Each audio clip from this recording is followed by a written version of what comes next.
The bridges that span the missing link of the Foothills Parkway are an engineering marvel. The 1.65-mile section between Walland and Wears Valley will open for the first time this weekend.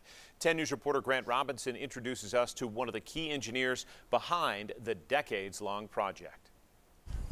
While most people will visit the Foothills Parkway to take in the panoramic views, Rich Pechania sees so much more. Everything to the right of this and to the left of this is all precast.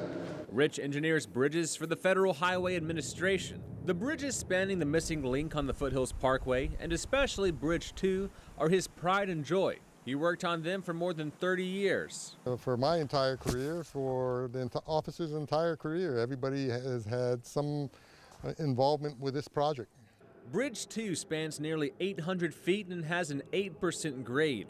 The style of the bridge isn't particularly rare, but building the bridge on the side of a mountain sets Bridge 2 apart. It's basically cast in place, basically tying the two ends of the bridge together. The bridge is hollow and connected by cables. UT and ETSU engineering students got a tour inside, something few eyes will ever see. After Wednesday, only bridge inspectors will ever be inside again. A formal grand opening for the parkway is set for Friday. It will mark a historic moment for the National Park Service, and for Rich, it's the conclusion of the project of a lifetime.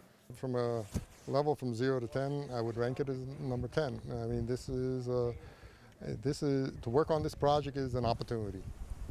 In Blount County, Grant Robinson, 10 News.